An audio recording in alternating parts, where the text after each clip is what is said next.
The Roman world of the 1st century BC was one of turmoil, violence, and political instability.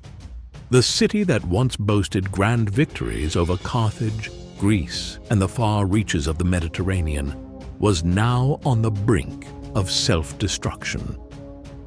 Power struggles, assassinations, and civil wars had torn the Republic apart, and many feared that the greatness of Rome would soon fade into chaos. Amid this uncertainty, a young man named Gaius Octavius would rise, one whose name would forever be associated with the restoration and transformation of Rome. But before he became Augustus, the revered first emperor, Octavian was a mere teenager, far removed from the power and influence that would soon be his. In the year 44 BC, the political landscape of Rome shifted drastically. Julius Caesar, the man who had brought the Republic to its knees and claimed unprecedented power, was assassinated on the Ides of March by a group of senators who feared his growing influence. Among them was Brutus, Caesar's close friend and ally. The assassination was intended to save the Republic, to restore Rome to its former democratic ideals. But instead of restoring peace, the death of Caesar ignited further conflict. As Rome mourned, Octavian, Caesar's 18-year-old grandnephew, was living in the small town of Apollonia, across the Adriatic Sea, preparing for military service. He received the news that Caesar had adopted him as his son and heir in his will.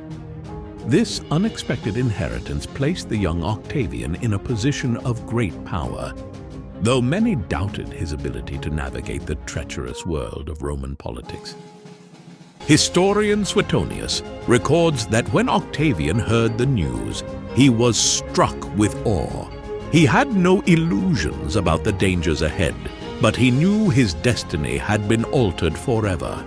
Octavian's return to Rome was not without its challenges.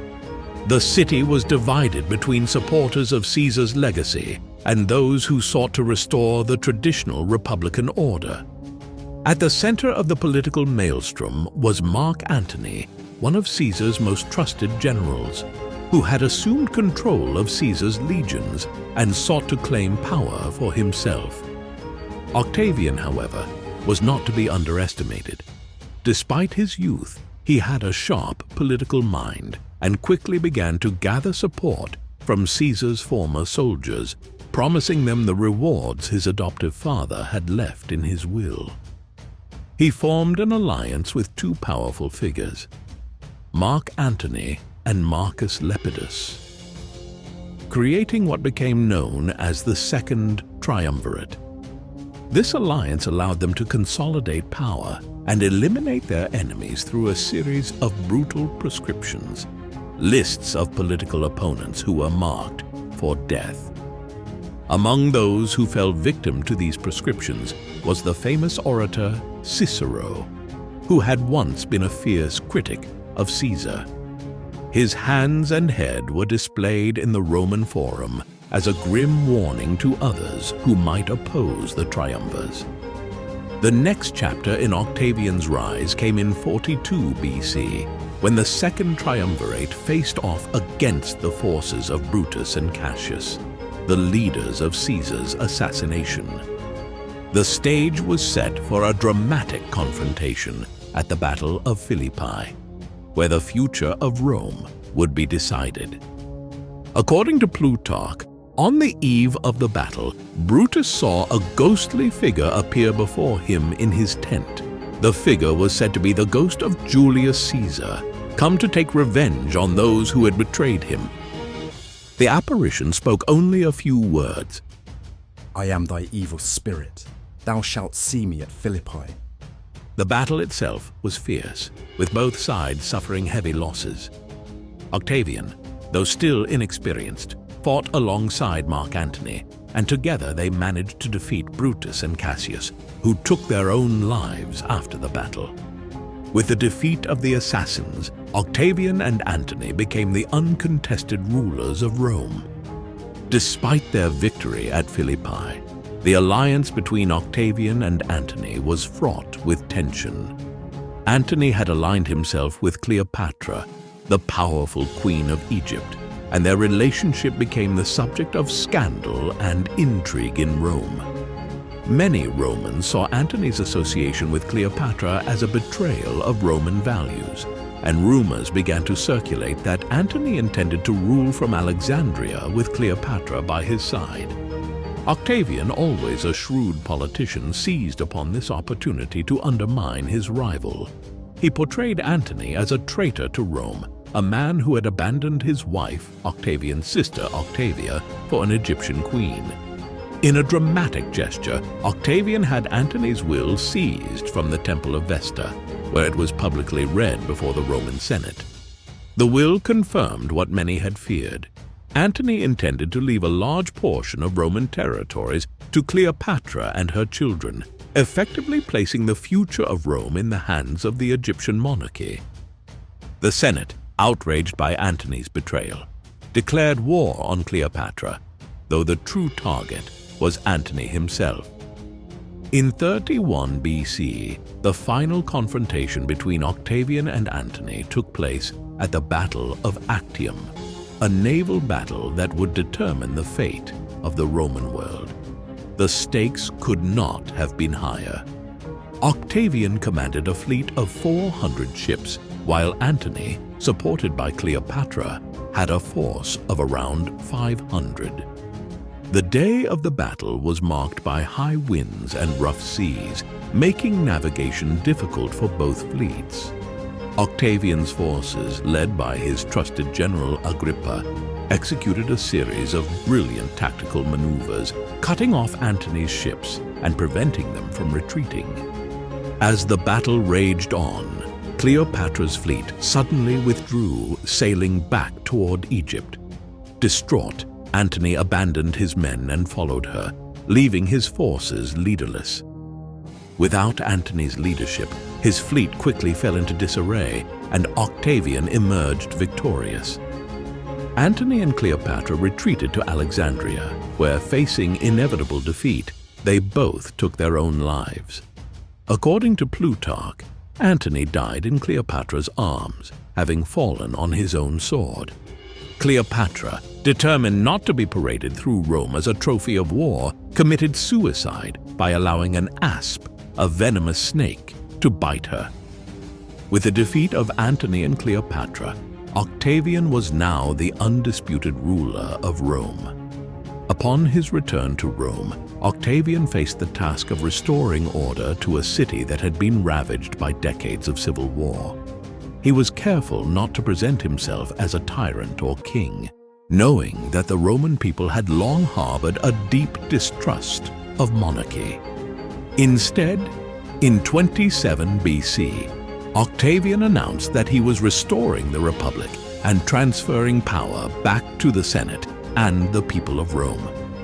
In reality, however, Octavian retained control over the most important aspects of the state, including the military and the treasury. The Senate, grateful for his leadership, granted him the title Augustus, meaning the revered one, marking the beginning of the Roman Empire.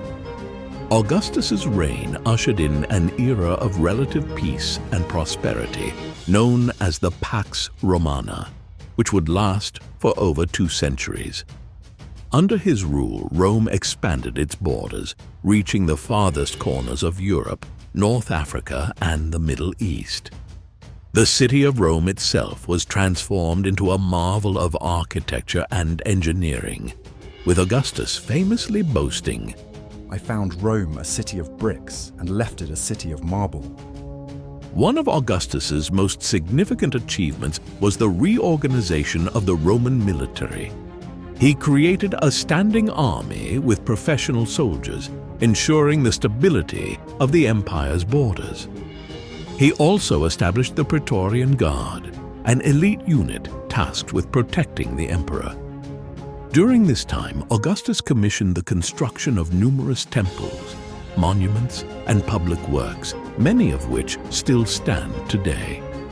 Among them was the Ara Pacis, a grand altar dedicated to the goddess of peace, symbolizing the prosperity and stability that Augustus had brought to Rome. Though Augustus ruled with absolute authority, he was careful to maintain the illusion of republican governance.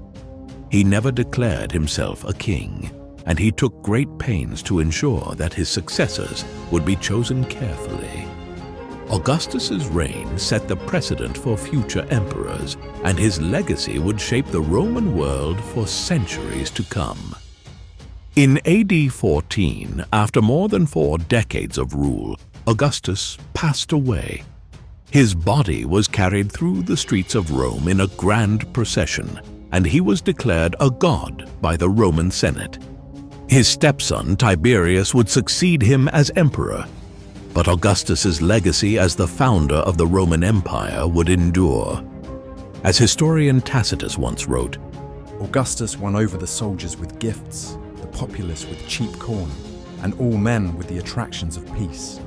He gradually increased his power and concentrated in his own hands the functions of the Senate, the magistrates, and the laws.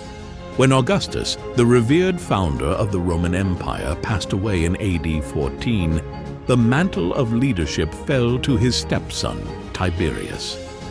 Unlike Augustus, whose rise to power had been filled with ambition and purpose, Tiberius was a reluctant ruler.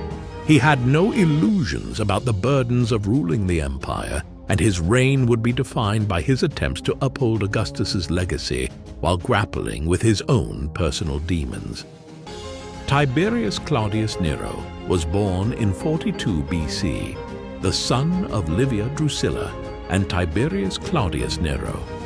His mother, Livia, would later marry Augustus, making Tiberius the emperor's stepson. From a young age, Tiberius was exposed to the complexities of Roman politics, but he was never Augustus's first choice as a successor. Tiberius was trained in the art of war, and by his early 20s, he had already earned a reputation as a skilled military commander. He led campaigns in the Roman provinces of Germania, Pannonia, and Dalmatia, extending Rome's borders and securing its territories. These early successes on the battlefield earned him respect among the Roman legions, but Tiberius's personal life was less than triumphant. Tiberius had married Vipsania Agrippina, the daughter of Augustus's trusted general Agrippa, and they were deeply in love. However, Augustus forced Tiberius to divorce her in order to marry Julia, Augustus's only biological daughter, and secure a stronger political connection. Tiberius's marriage to Julia was deeply unhappy, and he never forgave Augustus for forcing him to abandon Vipsania. Despite Tiberius's military prowess, Augustus had other plans for succession. His first choice was Marcellus, his nephew, followed by Agrippa, his trusted general. But when both men died prematurely, Augustus turned to his grandsons, Gaius and Lucius. Tragically, they too died young, leaving Augustus with no other option but to name Tiberius as his heir. Tiberius was already in his 40s when he was formally adopted by Augustus in AD 4, and it was clear that he was not enthusiastic about the role. In fact, Tiberius had briefly retired from public life years earlier, withdrawing to the island of Rhodes to escape the pressures of politics. His self-imposed exile was only ended when Augustus summoned him back, and Tiberius knew he could not refuse the call to duty. Historian Tacitus writes, Tiberius, though reluctant, was compelled to return to public life. It was not ambition that drove him, but necessity. In AD 14, Augustus passed away at the age of 75, marking the end of an era.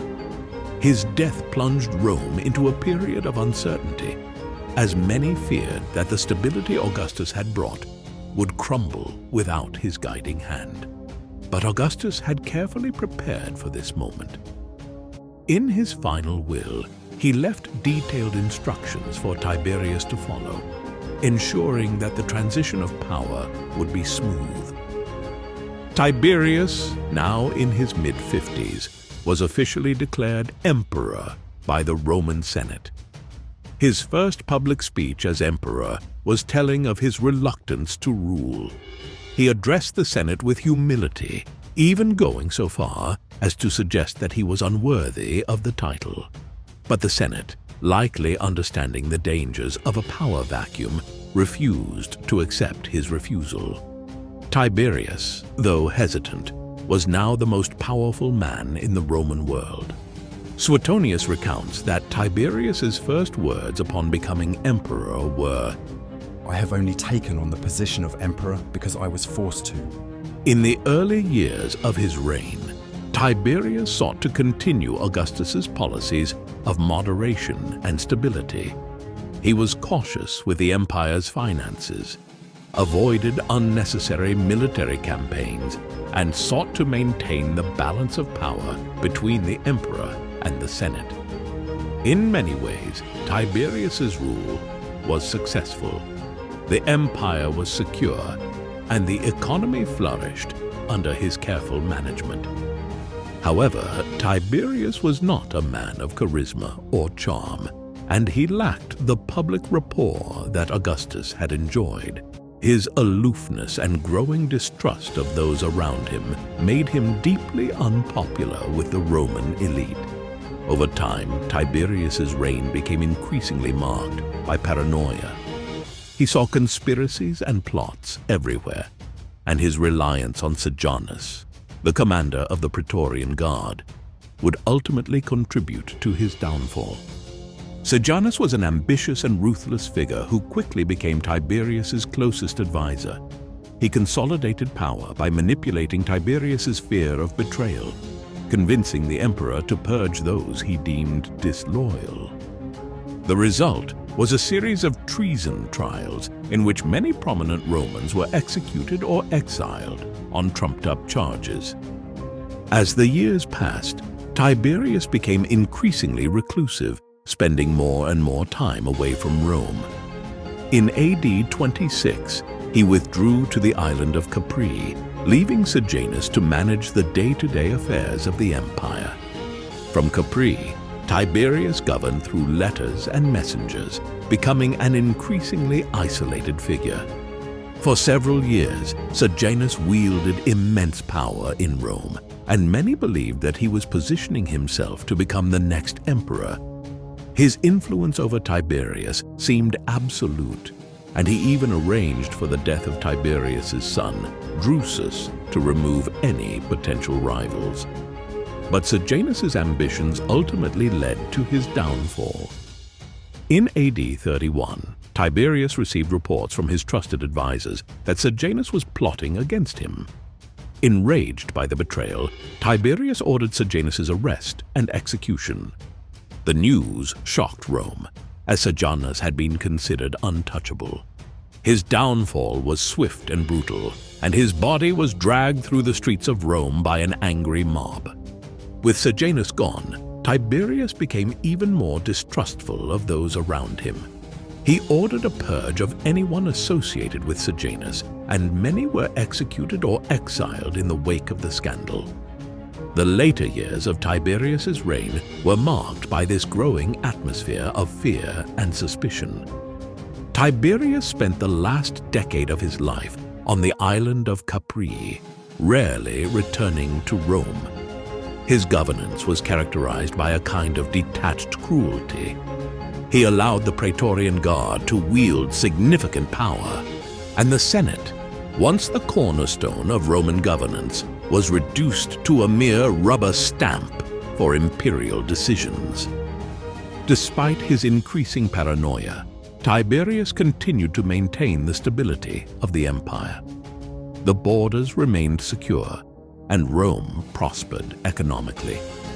However, his reclusive nature and the brutal purges that marked his reign left a legacy of bitterness and resentment among the Roman elite. In AD 37, After 23 years as emperor, Tiberius died at the age of 77. His death, like much of his reign, was shrouded in intrigue. Some historians suggest that he was smothered by the new heir, Caligula, eager to seize power for himself. Others believe that Tiberius died of natural causes after years of physical and mental decline. The historian Suetonius describes Tiberius's death in chilling detail. Tiberius, still clinging to life, was smothered by a pillow as Caligula's supporters feared he might recover. Tiberius's reign is often remembered for its paranoia and cruelty, but it is also important to recognize the stability he brought to the Roman Empire. His careful management of the empire's finances, his avoidance of costly wars, and his continuation of Augustus's policies ensured that Rome remained prosperous during his reign. However, Tiberius's lack of charisma and his reclusive nature made him deeply unpopular with the Roman elite. He never sought to cultivate the public image of a benevolent ruler, and his reliance on the Praetorian Guard and figures like Sejanus created an atmosphere of fear and suspicion in Rome. In the centuries that followed, Tiberius's reputation would suffer in comparison to that of Augustus. While Augustus was remembered as the founder of the Roman Empire and a symbol of peace and prosperity, Tiberius was often portrayed as a cruel and paranoid tyrant. Tacitus, writing many years after Tiberius's death, remarked, Tiberius was a man of great capabilities, but his heart was blackened by suspicion. He ruled with fear rather than love. Yet, despite the negative portrayals, Tiberius's reign was significant in shaping the early years of the Roman Empire. He solidified the imperial system that Augustus had created, and his long reign ensured that the empire would continue to thrive for centuries to come. When Tiberius died in AD 37, the Roman world was ready for a change. The reign of Tiberius had been marked by paranoia, isolation, and fear, and many hoped that his successor would restore the glory and vitality of the empire. That successor was Gaius Julius Caesar Augustus Germanicus, better known to history as Caligula. He was the great-grandson of Augustus and the son of the beloved military hero, Germanicus. At first, the people of Rome rejoiced. Caligula, at only 24 years old, was charismatic, popular, and seemingly a breath of fresh air after Tiberius's long and dour reign. However, what began with celebration would quickly spiral into one of the most infamous and bizarre reigns in Roman history. Caligula was born in AD 12 into one of Rome's most prestigious families. His father, Germanicus, was a celebrated general, and his mother, Agrippina the Elder, was the granddaughter of Augustus. As a child, Caligula accompanied his father on military campaigns, earning him the nickname Caligula, meaning little boots, after the miniature soldier's boots he wore as a child.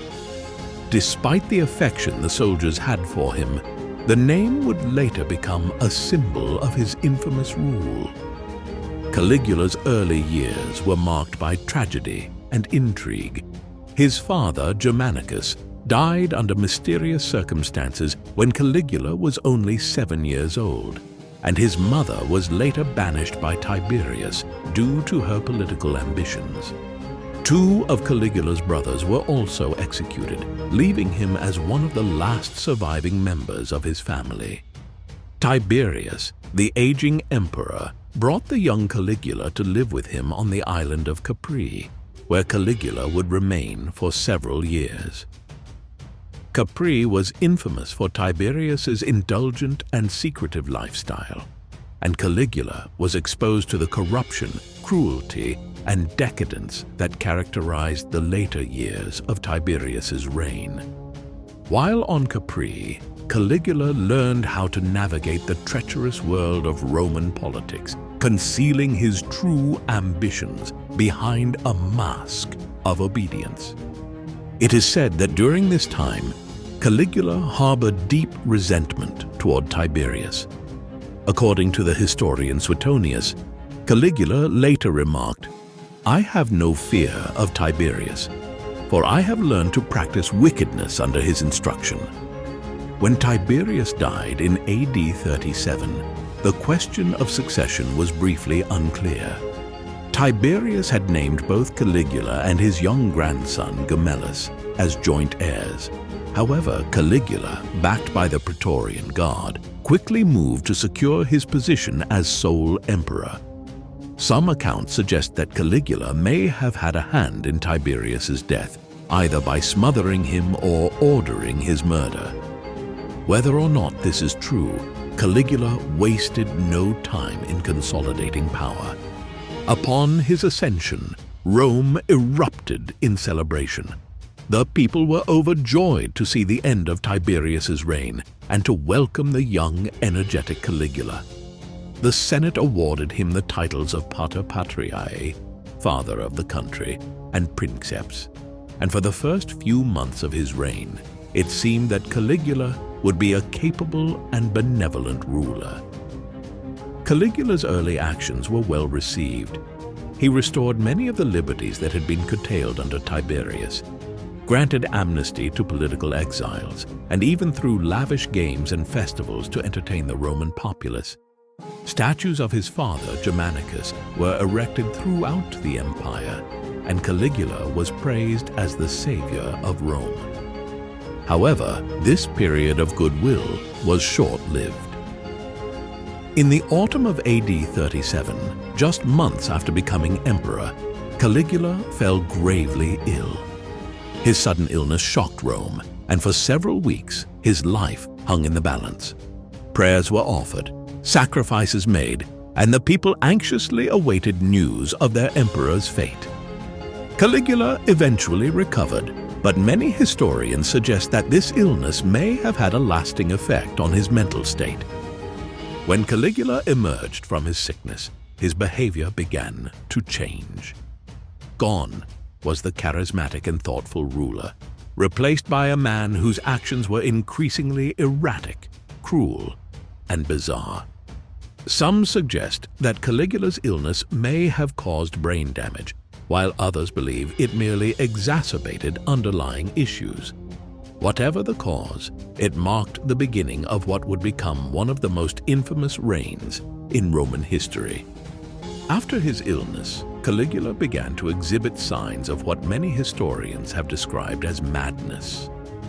He embarked on a series of bizarre and extravagant projects, many of which drained the empire's treasury. One of his most infamous projects was the construction of a floating bridge across the Bay of Baiae, made entirely of ships, so that he could ride his horse across the water.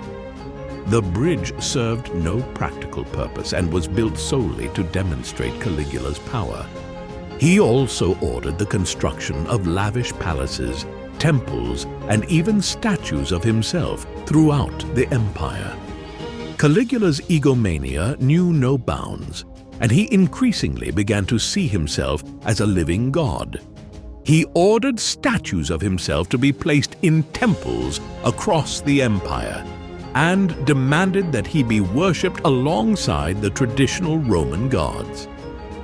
One of the most notorious episodes of Caligula's reign was his treatment of the Senate. He openly mocked the senators, referring to them as slaves, and forced them to participate in humiliating ceremonies. He is said to have once considered appointing his horse Incitatus as consul, a move that was meant to demonstrate his disdain for the Senate and the traditional Roman political system. Caligula had a marble stable built for his horse, complete with purple blankets and a team of servants, further symbolizing his detachment from reality. Suetonius, writing about Caligula's behavior, stated, "There never was a better servant nor a worse master than Caligula." Caligula's reign was not only marked by eccentricities, but also by acts of extreme cruelty.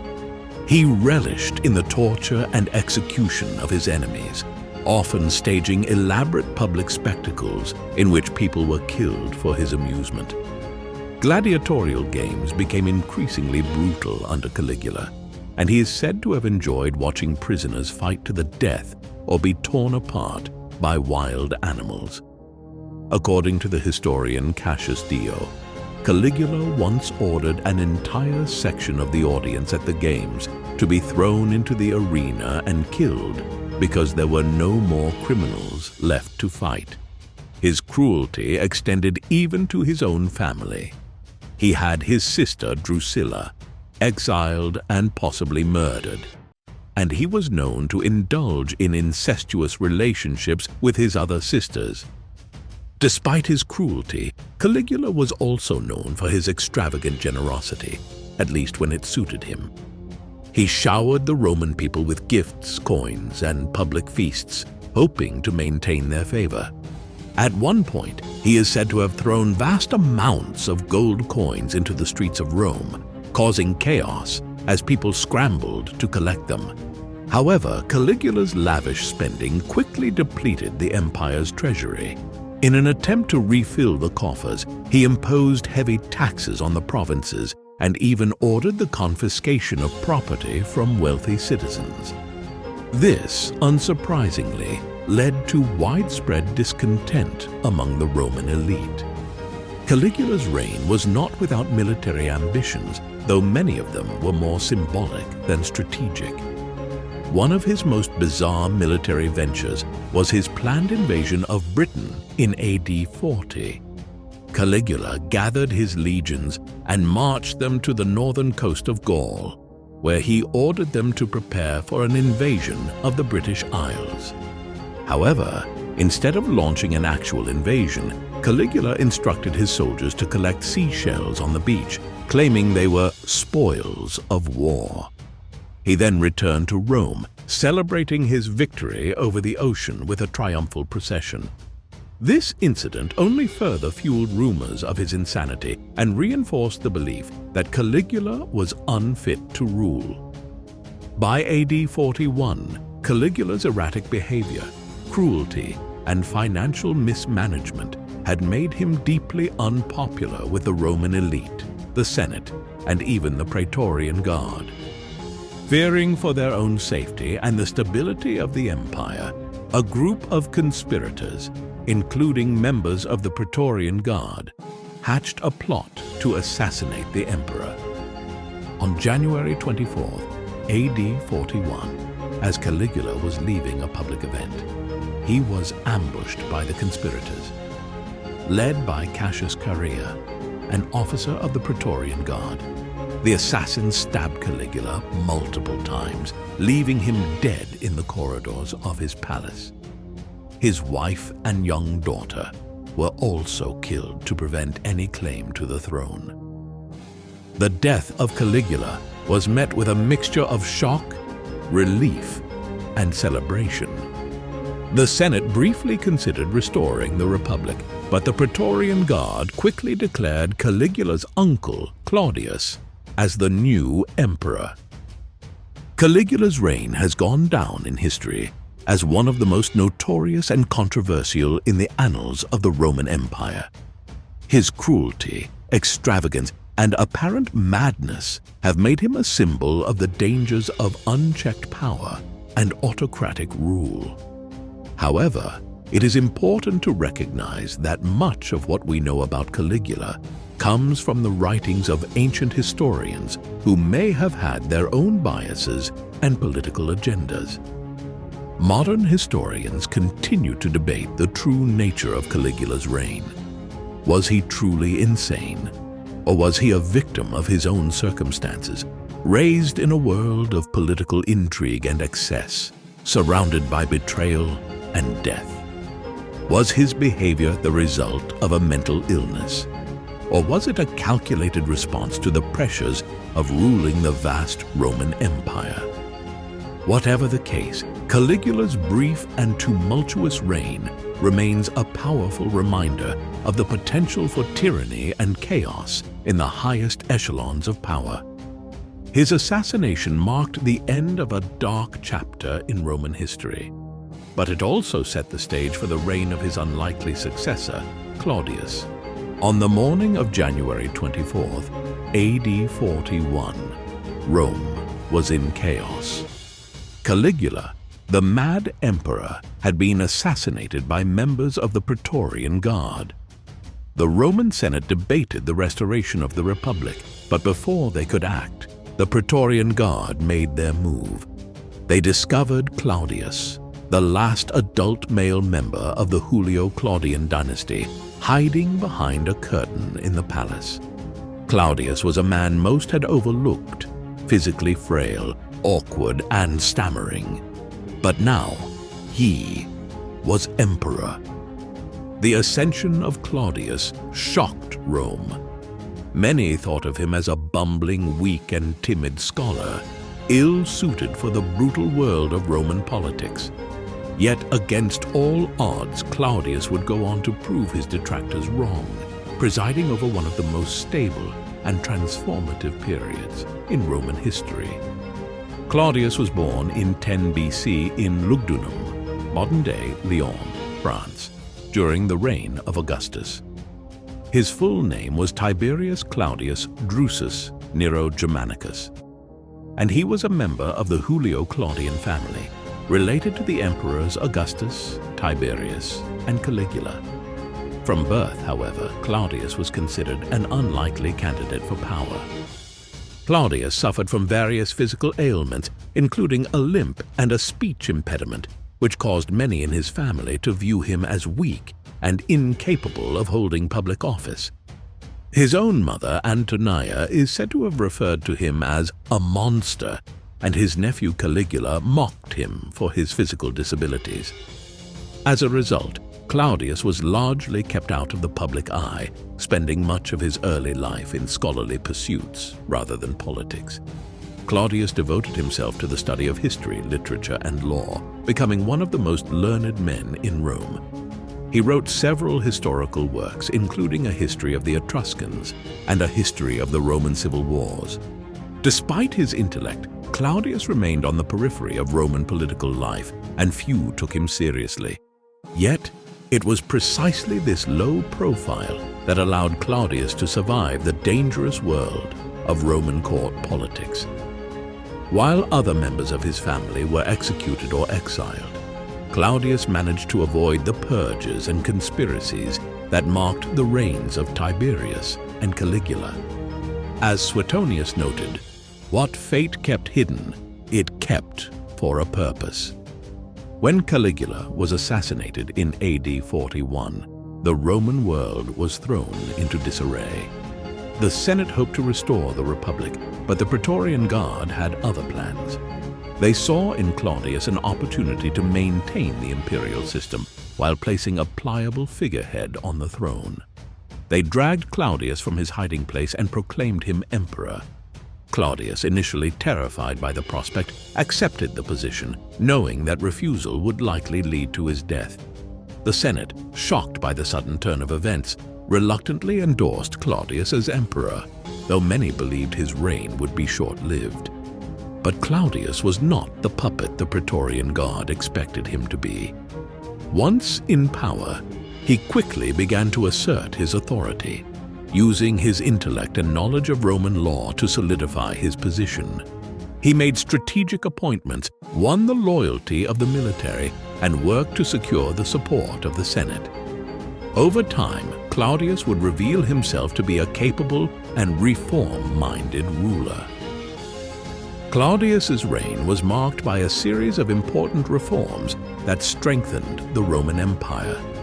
One of his first acts as emperor was to restore order to the imperial bureaucracy, which had become corrupt and inefficient under Caligula. Claudius appointed capable freedmen to key administrative positions, a move that was controversial among the Roman elite, but helped streamline the functioning of the government. Claudius also expanded the Roman legal system, personally presiding over many court cases and introducing reforms to improve the fairness of trials. He worked to protect the rights of Roman citizens and sought to curb the abuses of the powerful. In one famous case, Claudius issued an edict to protect the rights of slaves, forbidding their execution without just cause. In addition to his legal reforms, Claudius embarked on several major public works projects. He oversaw the construction of new aqueducts, roads, and public buildings, many of which still stand today. The most famous of these was the Aqua Claudia, a massive aqueduct that brought fresh water to the city of Rome. Claudius also initiated the construction of a new harbor at Ostia, improving Rome's access to the sea and boosting trade. Despite his scholarly background, Claudius was not content to rule from the safety of Rome. He recognized the importance of military power in maintaining his authority and embarked on several ambitious military campaigns. One of Claudius's most significant military achievements was the Roman conquest of Britain. Although Julius Caesar had briefly invaded Britain nearly a century earlier, the island had remained largely independent of Roman rule. Claudius saw an opportunity to expand the empire and secure his legacy by bringing Britain into the Roman fold. In AD 43, Claudius sent a large Roman force led by his general Aulus Plautius to invade Britain. The campaign was challenging, as the native Celtic tribes put up fierce resistance. However, after several hard-fought battles, including the Battle of the River Medway, the Romans secured a foothold in southern Britain. Claudius himself traveled to Britain to oversee the final stages of the campaign, arriving with elephants to impress the local population and assert Roman dominance. His arrival in Britain marked a major turning point in the conquest, and soon after, the Celtic king, Caligula, was defeated and captured. The conquest of Britain was a major propaganda victory for Claudius. He returned to Rome in triumph, celebrated as the emperor who had brought the distant island of Britain under Roman rule. The Roman Senate awarded him the title Britannicus, and coins were minted in his honor to commemorate the victory. However, the conquest of Britain was not without its challenges. Roman control over the island remained tenuous for several decades, and rebellions by the native tribes would continue to plague the province long after Claudius's death. Claudius's relationship with the Roman Senate was complex. While he sought to maintain the outward appearance of senatorial cooperation, he was well aware of the Senate's ambitions and its history of intrigue. Claudius often bypassed the Senate in making important decisions, relying instead on his trusted freedmen and loyal military officers. This distrust was mutual. Many senators resented Claudius for his reliance on freedmen, whom they viewed as social inferiors. The Senate also never fully accepted Claudius as a legitimate ruler, seeing him as a puppet of the Praetorian Guard rather than a true statesman. Several conspiracies were launched against Claudius during his reign, including plots involving members of his own family. In response, Claudius did not hesitate to use his power to eliminate potential rivals. One of the most notable of these purges was the execution of his wife, Messalina, in AD 48. Messalina, Claudius's third wife, was infamous for her alleged promiscuity and political machinations. According to Roman historians, Messalina engaged in numerous affairs, including one with Senator Gaius Caelius, whom she plotted to marry while Claudius was away from Rome. The affair and the conspiracy were discovered, and Messalina's actions were seen as a direct threat to Claudius's rule. Upon learning of the plot, Claudius ordered Messalina's execution, marking the end of one of the most scandalous episodes of his reign. The death of Messalina left Claudius without a wife and created a power vacuum at the imperial court, which would soon be filled by a new and even more ambitious figure, his niece, Agrippina the Younger. In AD 49, Claudius married his niece, Agrippina the Younger, a politically astute and ambitious woman with close ties to the imperial family. Agrippina's influence over Claudius grew rapidly, and she worked to secure the succession for her son, Nero, from a previous marriage. Although Claudius had a biological son, Britannicus, from his marriage to Messalina, Agrippina successfully persuaded him to adopt Nero and name him his heir. This decision would have far-reaching consequences for the future of Rome, as Nero would go on to become one of its most infamous emperors. Some historians suggest that Agrippina's ambition may have led to Claudius's untimely death. In AD 54, Claudius died suddenly, and rumors quickly spread that Agrippina had poisoned him to ensure Nero's ascension to the throne. Whether or not this is true, Claudius's death marked the end of an era, and his adopted son, Nero, was declared emperor. Claudius's reign was a study in contrasts. Initially underestimated due to his physical disabilities and scholarly demeanor, Claudius defied expectations by becoming a capable and reform-minded emperor. His military achievements, particularly the conquest of Britain, expanded Rome's borders, while his legal and administrative reforms strengthened the empire. However, Claudius's reliance on freedmen and his troubled relationships with the Senate and his family led to a reign marked by intrigue and scandal. His marriage to Agrippina and the subsequent adoption of Nero would cast a long shadow over his legacy, as Nero's reign would be remembered for its excesses and cruelty. Despite the controversies of his reign, Claudius left a lasting impact on Rome. His public works, including aqueducts, roads, and the expansion of the harbor at Ostia, contributed to the prosperity of the empire. His legal reforms helped shape the Roman justice system, and his conquest of Britain laid the foundation for centuries of Roman influence on the island.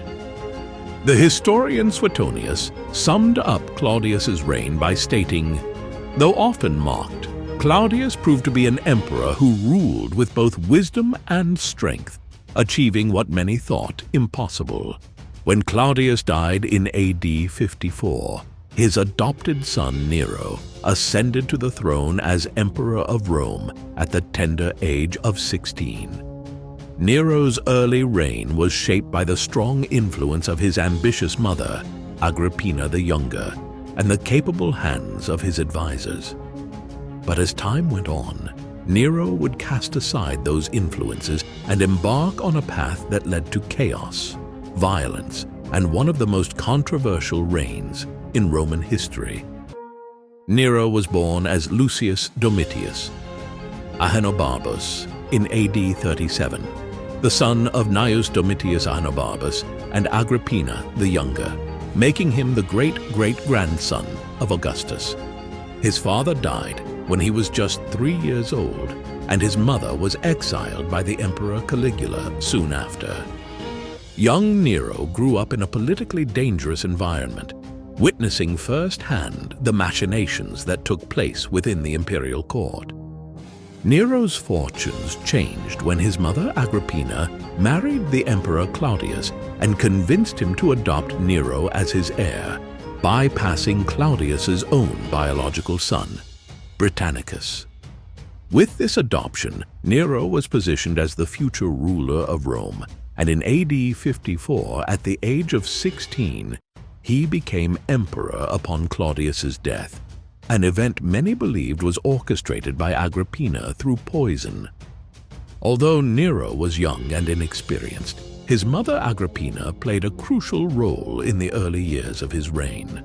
Agrippina had long been a politically astute figure and exerted considerable control over the young emperor, acting as the de facto ruler behind the scenes. Along with the assistance of two key advisors, Seneca the Younger, a Stoic philosopher, and Burrus, the prefect of the Praetorian Guard, Nero's rule started on solid footing. Nero's early years as emperor were marked by relative stability and good governance, thanks to the guidance of Seneca and Burrus. The Roman Empire flourished, and Nero made a show of concern for the welfare of the people. He lowered taxes, promoted the arts, and began ambitious public works projects, including the construction of a new marketplace and the repair of aqueducts. The Senate was largely content during this period, as Nero showed little interest in the autocratic style of rule that had characterized previous emperors. He allowed his advisors to manage the day-to-day affairs of the empire, while he indulged his personal passions for music, theater, and horse racing. Nero fancied himself an artist, and it was said that he would perform his poetry and music for any audience, whether they liked it or not. But this idyllic period was not to last. The relationship between Nero and Agrippina, which had been central to his rise, began to deteriorate as Nero sought to assert his independence. Agrippina had always envisioned herself as the power behind the throne, and for the first few years of Nero's reign, she exerted enormous influence over him. She appeared on Roman coins alongside her son and attended Senate meetings, an unprecedented level of visibility for a woman in Roman politics. However, as Nero grew older, he began to chafe under his mother's dominance. Nero's growing desire for independence clashed with Agrippina's ambitions, and tensions between mother and son reached a breaking point.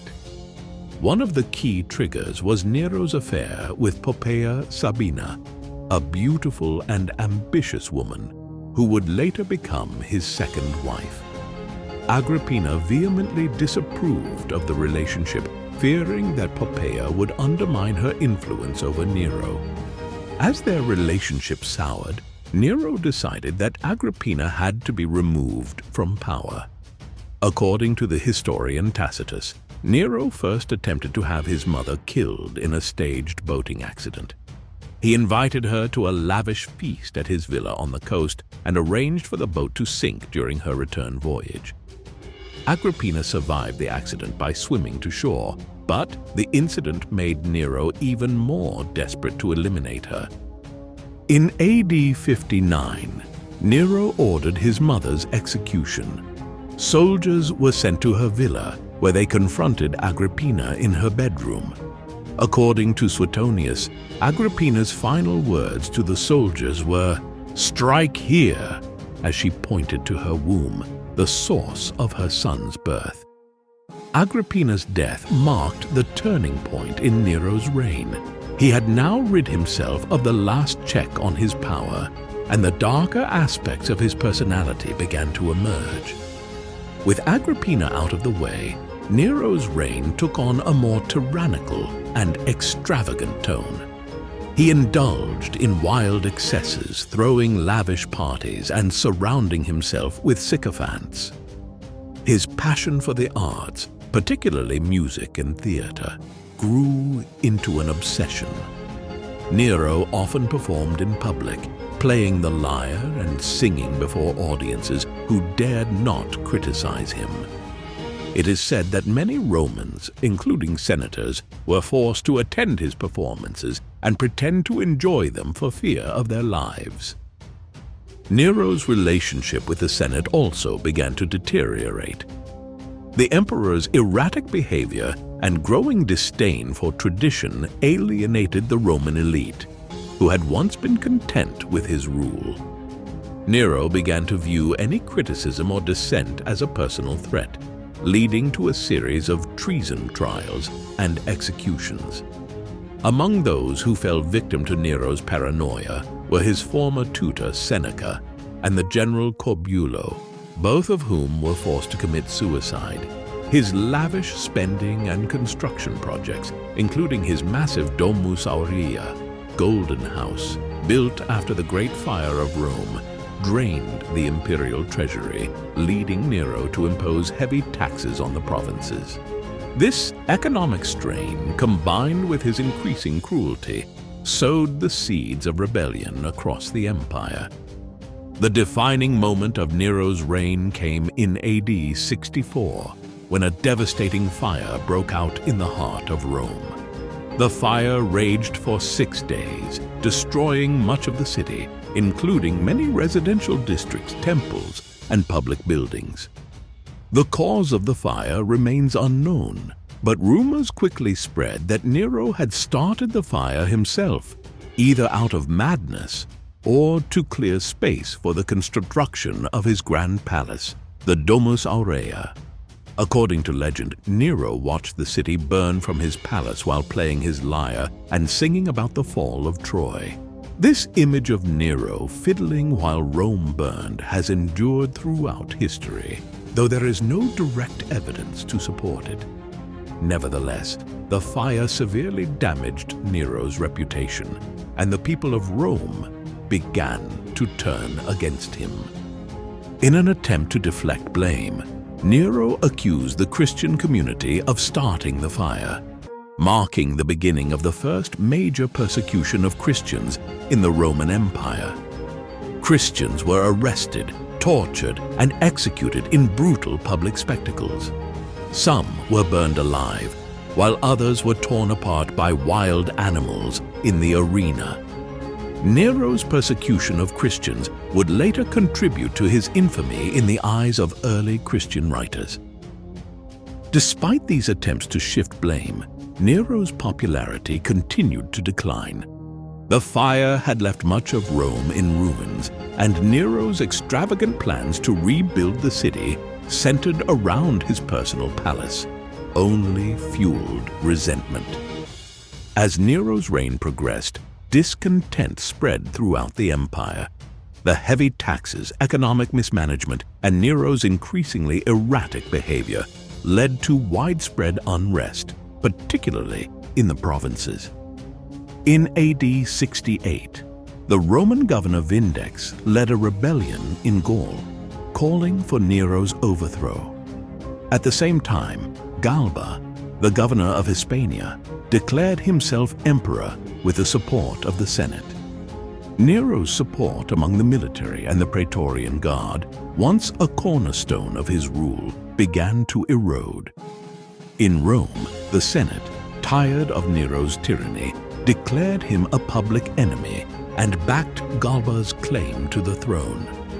Realizing that his reign was over, Nero fled the city, abandoning his palace and disguising himself to avoid capture.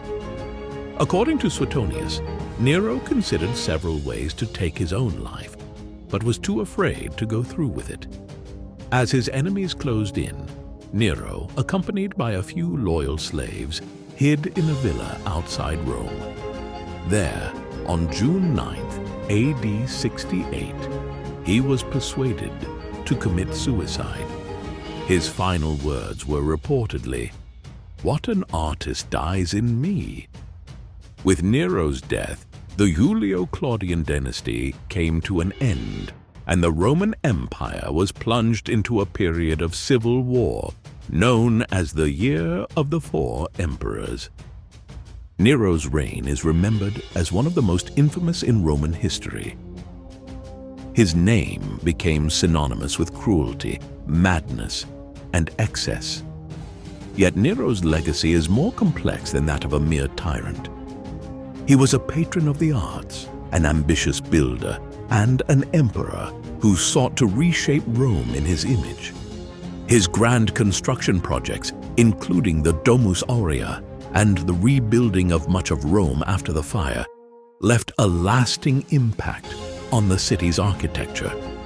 His persecution of Christians, though brutal, would later be seen as a defining moment in the early history of Christianity, solidifying his place as a villain in Christian tradition. The historian Tacitus offers a nuanced view of Nero, acknowledging his talents and achievements, but condemning his descent into tyranny. Nero's reign began with promise, but power without restraint led him to madness and destruction. After Nero's death, his memory was officially condemned by the Senate, a process known as damnatio memoriae. His statues were torn down and his name was erased from public monuments. Yet, despite these efforts to erase him from history, Nero's legacy endured in popular memory. In the centuries that followed, stories of Nero's cruelty and excess became the stuff of legend. He remains one of the most notorious figures in Roman history, a cautionary tale of how absolute power can corrupt absolutely.